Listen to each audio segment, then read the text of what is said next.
ಎಲ್ಲರಿಗೂ ನಮಸ್ಕಾರ. ನಾನು ನಿಮ್ಮ ನೆಲ್ಸನ್, ನಮ್ಮ ಸೋಲಾರಿಂದ. ಯಾರೆಲ್ಲ ಸಬ್ಸ್ಕ್ರೈಬ್ ಮಾಡಿ ದಯವಿಟ್ಟು ಸಬ್ಸ್ಕ್ರೈಬ್ ಮಾಡಿ. ಸೊ ಇವತ್ತು ನಾವು ಎಲ್ಲಿದ್ದೀವಿ ಅಂದರೆ ನೀವು ನೋಡ್ಬೋದು, ರೋಡ್ ಅನ್ನೋದೇ ಗೊತ್ತಾಗುತ್ತೆ ನಿಮಗೆ. ನಾವು ನೈಸ್ ರೋಡಲ್ಲಿದ್ದೀವಿ. ಇಲ್ಲಿ ಬಂದುಬಿಟ್ಟು ಒಂದು 10 kW ಇನ್ಸ್ಟಾಲೇಷನ್ ಮಾಡಿದ್ದೀವಿ. ಸೊ ಈ ಕಷ್ಟ ಒಂದು ಹೈಬ್ರಿಡ್ ಸೆಟಪ್ ನಾವು ಮಾಡಿದ್ದೀವಿ.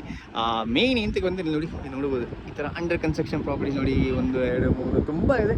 ಈ ಕಡೆನೂ ಇದೆ, ಆ ಕಡೆನೂ ಇದೆ, ತುಂಬ ಜಾಗ, ತುಂಬ ಅಂಡರ್ ಕನ್ಸ್ಟ್ರಕ್ಷನ್ ಪ್ರಾಪರ್ಟೀಸ್ ಇದೆ. ಸೊ ಅವ್ರಿಗೆಲ್ಲ ಒಂದು ಸಮಸ್ಯೆ ಆಗಿದೆ. ಏನಂದರೆ ತುಂಬ ಕಷ್ಟ ನಮಗೂ ಕಾಲ್ ಮಾಡ್ತಾ ಇದ್ದಾರೆ, ಸರ್ ಅಂಡರ್ ಕನ್ಸ್ಟ್ರಕ್ಷನ್ ಇಂದ ಮಾಡಿದ್ದೀನಿ ಸರ್, ಮನೆ ಕಟ್ಟಿಬಿಟ್ಟಿದ್ದೀನಿ, ಆದರೆ ಟೆಂಪ್ರರಿ ಮೀಟ್ರಲ್ಲಿ ನಾನು ಕರೆಂಟ್ ಬಿಲ್ ಜಾಸ್ತಿ ಕಟ್ತಾ ಇದ್ದೀನಿ, ನನಗೆ ಏನೋ ಮಾಡೋಕ್ಕಾಗುತ್ತೆ ಅಂತ. ಸೊ ಆ ಕಸ್ಟಮರ್ಗೆ ಈ ವಿಡಿಯೋ, ಇವತ್ತಿನ ವಿಡಿಯೋ. ನೀವು ಟೆಂಪ್ರರಿ ಮೀಟ್ರ್ ಇದ್ದೀರಾ, ನಿಮಗೆ ನಿಮ್ಮ ಪರ್ಮನೆಂಟ್ ಇನ್ನೂ ಸಿಗ್ತಾ ಇಲ್ಲ for various reasons, but current bill ಜಾಸ್ತಿ ಕಟ್ತಾ ಅಂದರೆ ತುಂಬ ಕಸ್ಟಮರ್ಸ್ ಏನು ತಪ್ಪು ಮಾಡ್ತಾರೆ, ನೀವು ಒಂದು ಆಫ್ ಗ್ರಿಡ್ ಸೆಟಪ್ಗೆ ಹೋಗ್ತೀರಾ. ಆಫ್ ಗ್ರಿಡ್ ಸೆಟಪ್ ದಯವಿಟ್ಟು ಹೋಗ್ಬಿಡಿ, ಒಂದು ಹೈಬ್ರಿಡ್ ಸೆಟಪ್ ಹೋಗಿ. ಕಾರಣ ಏನಂದರೆ ಇವತ್ತು ಪವರ್ ಕಟ್ ಇದೆ, ಟೆಂಪ್ರರಿ ಮೀಟ್ರ್ ಇದೆ, ಎಕ್ಸ್ಪೋರ್ಟ್ ಮಾಡೋಕ್ಕಾಗಲ್ಲ. ನಾಳೆ ಮೀಟ್ರ್ ಪರ್ಮನೆಂಟ್ ಆಯಿತು ಅಂದರೆ ಯಾವತ್ತು ಬೇಕಾ ಎಕ್ಸ್ಪೋರ್ಟ್ ಮಾಡ್ಬೋದು. ಹಂಗಾಗಿ ಹೈಬ್ರಿಡ್ ಹೋಗಿ ಅಂತ ಪೂರ್ತಿ ವಿಡಿಯೋ ನೋಡಿ ಎಕ್ಸ್ಪ್ಲೇನ್ ಮಾಡ್ತೀನಿ ಯಾವ ಥರ ಅಂತ. ಸೊ ಇದು ನೋಡ್ಬೋದು, ಒಂದು 10 kW high structure setup. So ಈ ಕಸ್ಟಮರ್ ಯೂಸ್ ಮಾಡಿರೋ ಭಾರಿ ಟಾಪ್ ಕಾನ್ ಪ್ಯಾನಲ್ಸು, 585 590 ವ್ಯಾಟ್ ಪೀಕ್ ಟಾಪ್ ಕಾನ್ ಪ್ಯಾನಲ್, 17 ಪ್ಯಾನಲ್ ಹಾಕಿದ್ದೀವಿ. ಸೊ ರೇಸ್ ಸ್ಟ್ರಕ್ಚರ್ ಬರುವಾಗ ನೋಡಿ ಈ ಥರ ಸೆಟಪ್ ಬರುತ್ತೆ ಕಸ್ಟಮರ್ಗೆ. ಸೇಫ್ಟಿ ಒಂದು ಲೈಟಿಂಗ್ ಅರೆಸ್ಟರ್ ಖಂಡಿತ ಹಾಕ್ತೀವಿ ಎಲ್ಲ ಕಡೆಯೂ. ಸೊ ಇದು ಒಂದು galvanise structure, hot dip galvanise structure. So legs ಈ ಥರ ಮಾಡಿದ್ದೀವಿ ನೋಡಿ. ಸೊ ಏನಂದರೆ ಇದರಲ್ಲೂ ಆಪ್ಷನ್ಸ್ ಇದೆ ಕಸ್ಟಮರ್ಗೆ. ನಿಮಗೆ ಗ್ಯಾಲ್ವನೈಸ್ ಬೇಕಾದ್ರೆ ಈ ಥರ ಗ್ಯಾಲ್ವನೈಸ್ ಮಾಡ್ಬೋದು, ಇಲ್ಲ ನಮಗೆ ಗ್ಯಾಲ್ವನೈಸ್ ಟೈಪ್ ಬೇಡ ಅಂದರೆ MS ಫ್ಯಾಬ್ರಿಕೇಷನ್ ಮಾಡಿಕೊಂಡು ಅದ್ರ ಮೇಲೆ ಶೀಟ್ ಆಗ್ಬೋದು. ರೀಸನ್ ಇಲ್ಲಿ ನೋಡಿ, ಇಲ್ಲೊಂದು ವಾಕ್ವೇನ ಕೊಟ್ಟಿದ್ದೀವಿ, ಬಟ್ ಇಲ್ಲಿ ನೋಡಿ ಪ್ಯಾನೆಲ್ಸ್ ಮಧ್ಯೆ ನೀರು ಬೀರುತ್ತೆ. ಸೊ ಇಲ್ಲೆಲ್ಲ ಕೆಳಗೆ ನೀರು ಇರುತ್ತೆ, ನಿಮ್ಗೆ ಈ ಥರ ನೀರು ಬೀಳಬಾರ್ದು ಅಂದರೆ ನೀವು ಶೀಟ್ ಹಾಕ್ಕೊಳ್ಬೋದು. MS ಫ್ಯಾಬ್ರಿಕೇಷನ್ ಮಾಡಿ ಶೀಟ್ ಹಾಕಿ, ನಾರ್ಮಲ್ ಶೀಟ್ ಆಗಲಿ ಪಫ್ ಶೀಟ್ ಆಗಲಿ, ಅದ್ರ ಮೇಲೆ ಪ್ಯಾನಲ್ಸ್ ಹಾಕ್ಬೋದು. ಸೊ ಇವ್ರಿಗೆ ಬಂದರೆ ರೇಸ್ ಸ್ಟ್ರಕ್ಚರ್ಗೆ ನೋಡಿ ಆಲ್ಮೋಸ್ಟ್ 5'10" ಇದ್ದೀನಿ, ಇದು ಆಲ್ಮೋಸ್ಟ್ 6.5 7 ಇದೆ. 7ಗೆ ಆಲ್ಮೋಸ್ಟ್ ಆ ಕಡೆ 11 ಫೀಟ್ ಮೇಲೆ ಇದೆ. ಸೊ ಈ ಥರ ರೇಸ್ ಸ್ಟ್ರಕ್ಚರ್ ಮಾಡ್ಬೋದು 10 kW 5 kW ಅಬೌವ್ ಬರುವಾಗ. ಇಲ್ಲ ಕೆಳಗೆ ಬೇಕಾದರೆ ಕೆಳಗೆ ಮಾಡ್ಬೋದು. ಸೊ ಇವ್ರಿಗೆ ಬಂದುಬಿಟ್ಟು ನಾವು ನೋಡಿ ಈ ಥರ ಸೆಟಪ್ ಮಾಡಿದ್ದೀವಿ. ಸೊ ಆ್ಯಂಕರ್ ಬೋಲ್ಟ್ ಹೊಡಿಯೋಕ್ಕೆ ಮುಂಚೆ ವಾಟರ್ ಪ್ರೂಫಿಂಗ್ ಸಾಲ್ವೆಂಟ್ ಹಾಕಿಬಿಟ್ಟು ಈ ಥರ ಆ್ಯಂಕರ್ ಬೋಲ್ಟ್ ಹಾಕ್ಬಿಟ್ಟು ನಿಲ್ಲಿಸ್ತೀವಿ. ಆಮೇಲೆ ಕಸ್ಟಮರ್ ಬೇಕಾದ್ರೆ ಇಲ್ಲಿ ತನಕ ನೀವು ಒಂದು ಕಟ್ಟಿ ಕಟ್ಕೊಳ್ಬೋದು, ಯಾಕಂದರೆ ವಿಂಡ್ ಸ್ಪೀಡೆಲ್ಲ ಲೆಕ್ಕ ಮಾಡಿ ನೀವು ಬೇಕಾದ್ರೆ ಹಾಕ್ಕೊಳ್ಬೋದು. ಇದು ಸ್ಟ್ಯಾಂಡರ್ಡ್ ಆಗಿರುತ್ತೆ ನಮ್ಮದು, ಈ ಥರ ಬರೋದು. ಇಷ್ಟು MM ಬರಬೇಕಂತಲೇ ಇರುತ್ತೆ ಸ್ಟ್ಯಾಂಡರ್ಡ್, ಪರ್ಲಿನ್ಸ್ ಆಗಲಿ ರಾಫ್ಟರ್ಸ್ ಆಗಲಿ. ಇಲ್ಲ ನಿಮ್ಗೆ ಈ ಥರ ಬೇಡ ಅಂದರೆ ಕೇಸಿಂಗ್ ಹಾಕಿ ಮಾಡ್ಬೋದು. ಕರೆಂಟ್ಲಿ ಸ್ವಲ್ಪ ವಿಲಾ ಪ್ರಾಜೆಕ್ಟ್ಸ್ ಎಲ್ಲ ಕೇಸಿಂಗ್ ಹಾಕ್ಬಿಟ್ಟು ಸಿಮೆಂಟ್ ಬ್ಲಾಕ್ ಬಿಟ್ಟು ಹಾಕ್ಬಿಟ್ಟು ಮಾಡ್ತೀವಿ. ಸೊ ಇದರಲ್ಲಿ ನಿಮಗೆ ಏನು ಮೇಂಟೆನೆನ್ಸ್ ಇಲ್ಲ. ಸೊ ಅಲ್ಲಿ ಮೇಲೆ ನಿಂತ್ಕೊಂಡು ಜಸ್ಟ್ ನೀವು ಒಂದು ಪ್ರೆಷರ್ ವಾಷಲ್ಲಿ ಇಲ್ಲಿ ನೀರು ಹಾಕಿದ್ರೆ ಸಾಕು, ಮಳೆ ಬರುವಾಗ ಅದನ್ನ ಬಾರಿ ಅದೇ ಎಲ್ಲ ಕ್ಲೀನ್ ಆಗುತ್ತೆ. ನಿಮಗೆ ಆ್ಯಕ್ಚುಲಿ ಏನು ಪ್ಯಾನಲ್ಸಲ್ಲಿ ಯಾವತ್ತೂ ಏನು ಮೇಂಟೆನೆನ್ಸ್ ಬರೋಲ್ಲ.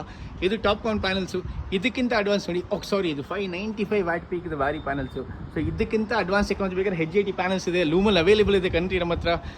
Stock every month 2-3 palettes easily available ಇದೆ, ನಮಗೆ ಸಿಗ್ತಾನೇ ಇದೆ ರೆಗ್ಯುಲರ್ ಆಗಿ. ಸೊ ನಿಮ್ಗೆ ಎಷ್ಟು ಬೇಕಾದ್ರೆ ಸಿಗುತ್ತೆ.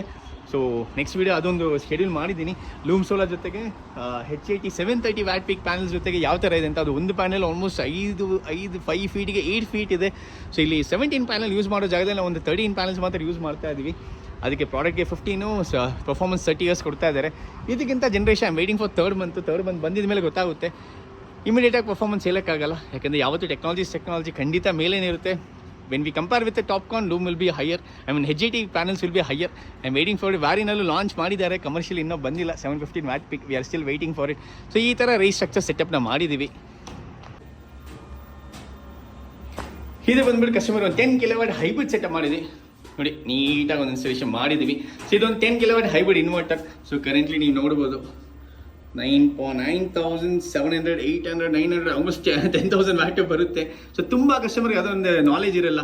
ಕಸ್ಟಮರ್ ಏನಂತಾರೆ, ಇಲ್ಲ ಮ್ಯಾಕ್ಸಿಮಮ್ ಪೀಕ್ ಬರಲ್ಲ ಅಂತಾರೆ. ಚೆನ್ನಾಗಿ ಬೆಸ್ಟ್ ಬಂತು, ಆವರೇಜ್ ಕರೆಕ್ಟಾಗಿರುವಾಗ ನೋಡಿ. ಇವಾಗ ನಾವಷ್ಟು ಆಲ್ಮೋಸ್ಟ್ ಒಂದು 9.6 10 kW ಪ್ಯಾನಲ್ ಹಾಕಿದ್ವಿ ನೋಡಿ, ಆಲ್ಮೋಸ್ಟ್ 9,000 ವ್ಯಾಟ್ 9,700 800 ವ್ಯಾಟ್ ಜನರೇಟ್ ಆಗ್ತಾನೆ ಇದೆ. ಇದೇ ಸೇಮ್ ಕ್ಲೌಡ್ ಬರಲಿ ಹಂಗೆ ಕಡಿಮೆ ಆಗಿಬಿಡುತ್ತೆ. ಸೊ ಸೋಲಾರ್ ಅನ್ನೋದು ಈ ಥರನೇ ಇರುತ್ತೆ, ಯಾವಾಗಲೂ ಕಾನ್ಸ್ಟೆಂಟ್ ಆಗಿ ಆ ಥರ ಇರಲ್ಲ. It will be little up and down. Currently customer ಅಬ್ರಾಡಲ್ಲಿ ಇದ್ದಾರೆ, ಸೊ ಅವ್ರಿಗೆ ಈ ಕನ್ಸಂಪ್ಷನ್ ಏನೂ ಇಲ್ಲ. ಸೊ ಎಲ್ಲಾನು ಎಕ್ಸ್ಪೋರ್ಟ್ ಆಗ್ತಾನೆ ಇದೆ ಅವ್ರಿಗೆ. ಸೇಮ್ ಈ ಸೆಟಪ್ ನೋಡಿ, ಇದೊಂದು 10 kW ಇನ್ವರ್ಟರ್, 2 ಬ್ಯಾಟ್ರಿ ಇದೆ. ಇದು DCDB ಒಂದು ಇವರಿಗೆ ಒಂದು ಹ್ಯಾವೆಲ್ಸ್ದು MCB ಹಾಕಿದ್ದೀವಿ, ಎಲ್ಮೆಕ್ಸ್ದು SPD ಹಾಕಿದ್ದೀವಿ, ಮತ್ತು ACDBಗೂ ಹಂಗೆ ಮಾಡಿದ್ದೀವಿ. ABBದು ಒಂದು MCB ಹಾಕಿದ್ವಿ, ಆ್ಯಂಕಲ್ದು ಒಂದು ಚೇಂಜ್ ಓವರ್ ಸ್ವಿಚ್ ಇಟ್ಟಿದ್ವಿ. ಯಾವತ್ತೂ ಬ್ರ್ಯಾಂಡೆಡ್ ಯೂಸ್ ಮಾಡಿ. ಇವ್ರು ಯೂಸ್ ಮಾಡಿದ್ದು ಕೇಬಲ್ಸ್ ಒಂದು ಪಾಲಿಕ್ಯಾಬ್ದು 6mm DC ಆಗಲಿ AC ಆಗಲಿ. ಇದು 5+5 10 kW ಬ್ಯಾಟ್ರಿ. ರೀಸನ್ ಏನಂದರೆ ಕಸ್ಟಮರ್ ಮನೇಲಿ ನಿಮ್ಮ ಮನೆ ಲಿಫ್ಟ್ ಇದೆ, ಹೆವಿಯರ್ ಎಕ್ವಿಪ್ಮೆಂಟ್ಸ್ ಇದೆ, ನಿಮಗೆ ಪವರ್ ಕಟ್ ಜಾಸ್ತಿ ಇದೆ ಅಂದರೆ ಈ ಥರ ಸೆಟಪ್ ಹೋಗುವಾಗ ನಿಮಗೆ ಕಂಪ್ಲೀಟ್ ಪೂರ್ತಿ ಮನೆ ಬಿಲ್ಡಿಂಗ್ ಇದರಲ್ಲೇ ರನ್ನಿಂಗ್ ಇರುತ್ತೆ. Coming back to the temporary meter, ಈ ಹೈಬ್ರಿಡ್ ಸೆಟಪ್ ಹೋಗುವಾಗ ನಿಮಗೆ ಏನಾಗುತ್ತೆ ಅಂದರೆ, ಇವಾಗ ಟೆಂಪ್ರರಿ ಇದೆ ನಿಮಗೆ. ಸೋಲಾರ್ ಇದ್ರೂ ಏನಾಗುತ್ತೆ, ಸೋಲಾರ್ ಬ್ಯಾಟ್ರಿ ಚಾರ್ಜ್ ಆಗುತ್ತೆ. ಚಾರ್ಜ್ ಆಗಿದ ಮೇಲೆ ಆಟೋಮೆಟಿಕ್ ನಿಮ್ಗೆ ಲೋಡ್ ಕೊಡುತ್ತೆ. ಇವು ಲೋಡ್ ಏನೂ ಇಲ್ಲ. ಸೊ ಮಾರ್ನಿಂಗಿಂದ ಈವ್ನಿಂಗ್ ಏನೆಲ್ಲ ಯೂಸ್ ಮಾಡ್ತೀರೋ ಸೋಲಾರಿಂದ ರನ್ನಿಂಗ್ ಇರುತ್ತೆ, ಅಲ್ಲೊಂದು ಕರೆಂಟ್ ಬಿಲ್ ಕಡಿಮೆ ಮಾಡ್ತೀರಾ. ಸೆಕೆಂಡ್ ಆಪ್ಷನ್, ನೀವು ಸೆಟ್ಟಿಂಗ್ ಹೋಗ್ಬಿಟ್ಟು ಬ್ಯಾಟ್ರಿನಲ್ಲಿ ಸಂಜೆ ಡಿಸ್ಚಾರ್ಜ್ ಇಡುವಾಗ ಏನಾಗುತ್ತೆ, ನಿಮಗೆ ಎಷ್ಟು ಪರ್ಸೆಂಟೇಜ್ ಬೇಕೋ ನೀವು ಡಿಸ್ಚಾರ್ಜ್ ಇಡ್ಬೋದು. ನೋಡಿ ಸ್ಟಾರ್ಟಿಂಗು ಈ ಥರ ಇರುವಾಗ ನೋಡಿ shut down 10%, low battery 35%, restart 50%. ನೀವು ಯಾವ ಥರ ಬೇಕಾದ್ರೆ ಸೆಟ್ಟಿಂಗ್ ಮಾಡ್ಬೋದು. ಆವಾಗ ಏನಾಗುತ್ತೆ, ಸಾಯಂಕಾಲ 6 ಗಂಟೆ ಆಮೇಲೆ ಬ್ಯಾಟ್ರಿಯಿಂದ ರನ್ನಿಂಗ್ ಇಡ್ಬೋದು. ಈ ಥರ ಡಬಲ್ ಬ್ಯಾಟ್ರೀಸ್ ಇರುವಾಗ. ಸೊ ನಿಮ್ಮ ಕಮರ್ಷಿಯಲ್ ಕಾಂಪ್ಲೆಕ್ಸ್ ಆಗಲಿ ಇಲ್ಲಾಂದ್ರೆ ಮನೆ ಆಗಲಿ ಯಾವುದೇ ಆಗಲಿ ಕರೆಂಟೇ ಇಲ್ಲ ಅಂದರೆ ಜ್ಞಾಪಕ ಇಟ್ಕೊಳ್ಳಿ, ಒಂದು ಫ್ರಿಜ್ ಓಡಬೇಕಾದ್ರೂ ಮ್ಯಾಕ್ಸಿಮಮ್ ನಿಮ್ಗೆ ಎಷ್ಟು ಸಾಯಂಕಾಲ 6 ಗಂಟೆಯಿಂದ ಬೆಳಗ್ಗೆ 8-9 ಗಂಟೆ ತನಕ ರನ್ ಆಗಬೇಕಾದ್ರೆ ನಿಮಗೆ ಬ್ಯಾಟ್ರೀಸ್ ಜಾಸ್ತಿ ಇನ್ವೆಸ್ಟ್ಮೆಂಟ್ ಆಗುತ್ತೆ. ಸ್ವಲ್ಪ ಕಸ್ಟಮರ್ಸ್ ನಾಲೆಜ್ ಇದೆ, ಸ್ವಲ್ಪ ಕಸ್ಟಮರ್ ನಾಲೆಜ್ ಇಲ್ಲ. ಆವಾಗ ನಿಮಗೆ 2 ಆಪ್ಷನ್ ಲೆಡ್ ಆಸಿಡ್ ಹೋಗ್ತಾರೆ ಅಂದರೆ ಒಂದು ಮಿನಿಮಮ್ ಒಂದು 8 ಬ್ಯಾಟ್ರಿ ಸೆಟಪ್ ನೋಡಿ, ಇಲ್ಲ ಒಂದು 4 ಇಲ್ಲೊಂದು 4 8 ಬ್ಯಾಟ್ರಿ ಸೆಟಪ್ ಹೋಗಿ, ಲಿಥಿಯಂ ಬರುವಾಗ ಒಂದು 2 ಬ್ಯಾಟ್ರಿ ಸೆಟಪ್ ಹೋಗಿ ಟ್ರೈ ಮಾಡಿ ನೋಡಿ. ಈವ್ನಿಂಗ್ ಯೂಸೇಜ್ ಮಾಡೋ ಕಡಿಮೆ ಮಾಡಬೇಕು, ಎಲ್ಲನೂ ಡೇ ಟೈಮ್ ಯೂಟಿಲೈಸ್ ಮಾಡೋಕ್ಕೆ ನೋಡಿ, ಆವಾಗ ನಿಮಗೆ ವರ್ಕೌಟ್ ಆಗುತ್ತೆ. ಸೊ ಇದು ಬಂದರೆ completely maintenance free batteries, 10 year battery, 6000 cycle, whichever comes first ಅಂತಾರೆ. ನೀವೊಂದು ಆಫ್ ಗ್ರಿಡ್ ಸೆಟಪ್ಗಿಂತ ಹೈಬ್ರಿಡ್ ಸೆಟಪ್ ಹೋದ್ರೆ ಏನಾಗುತ್ತೆ, ನಾಳೆ ಇದೇ ಸೇಮ್ ಸೆಟಪ್ ನೋಡಿ, ಸೋಲಾರ್ ಪ್ಯಾನಲ್ ಹಂಗಿರುತ್ತೆ, ಇನ್ವರ್ಟರ್ ಬ್ಯಾಟ್ರಿ ಹಿಂಗೆ ಇರುತ್ತೆ. ನಿಮ್ದು ಕಾಮನ್ ಏರಿಯಾಗೋ ಕಮರ್ಷಿಯಲ್ ಕಾಂಪ್ಲೆಕ್ಸ್ ಇರುವಾಗ ಕಾಮನ್ ಏರಿಯಾ, ಇಲ್ಲಾಂದ್ರೆ ನಿಮ್ಮ ಮನೆ ಆಗಲಿ ನಿಮ್ಮ ಮನೆ ಸ್ಯಾಂಕ್ಷನ್ ಲೋನ್ ತಗೊಳ್ಳಿ, ಈ ಸೇಮ್ ಸೆಟಪ್ ನೋಡ್ಬಿಟ್ಟು ಇಲ್ಲಿ ಸ್ಟ್ರೇಟ್ ಸೆಟ್ಟಿಂಗ್ಸ್ ಹೋಗ್ಬಿಟ್ಟು ಒಂದು ನೆಟ್ ಮೀಟರಿಂಗ್ ಅಪ್ಲಿಕೇಶನ್ ಆಗಿಬಿಟ್ಟು ನೀವು ಎಕ್ಸ್ಪೋರ್ಟ್ ಎನೇಬಲ್ ಇಟ್ಟರೆ ಆಯಿತು. ನೋಡಿ ಎಕ್ಸ್ಪೋರ್ಟ್ ಎನೇಬಲ್ ಒಂದು ಇಟ್ಟರೆ ಆಯಿತು. ಇದನ್ನು ಬಿಟ್ಟರೆ ಬೇರೆ ಏನು ಸೆಟ್ಟಿಂಗ್ಸ್ ಚೇಂಜ್ ಮಾಡೋಂಗಿಲ್ಲ. ಇದೇ ಆಫ್ ಗ್ರಿಡ್ ಇನ್ವರ್ಟರ್ ಏನಾಗುತ್ತೆ, ನೀವು ಆಫ್ ಗ್ರಿಡ್ ಹಾಕುವಾಗ ನಿಮಗೆ ಇದು ಮಾಡೋಕ್ಕಾಗಲ್ಲ, ಲೈಫ್ ಲಾಂಗ್ ಎಕ್ಸ್ಪೋರ್ಟ್ ಮಾಡೋಕ್ಕಾಗಲ್ಲ, ಖರ್ಚು ಜಾಸ್ತಿ ಇರುತ್ತೆ ಖಂಡಿತ. ಹೈಬ್ರಿಡ್ಗೆ ನಾನು ಕಂಪ್ಯಾರಿಸನ್ ಮಾಡೋಕ್ಕೆ ಹೋಗ್ತಾ ಇಲ್ಲ. But simple thing, temporary meter ಇದೆ, ಪ್ರಾಬ್ಲಮ್ಸ್ ಇದೀರಾ, ಹೈಬ್ರಿಡ್ ಇನ್ವರ್ಟರ್ ಇನ್ವೆಸ್ಟ್ ಮಾಡಿ, ಎಕ್ಸ್ಪೋರ್ಟು ಮಾಡ್ಬೋದು, ಲಾಂಗ್ ರನ್ ಯೋಚನೆ ಮಾಡ್ಕೊಂಡು ಮಾಡಿ, ವರ್ಕೌಟ್ ಆಗುತ್ತೆ. ಸೊ ಇವತ್ತಿನ ವೀಡಿಯೋ ಇದೆ.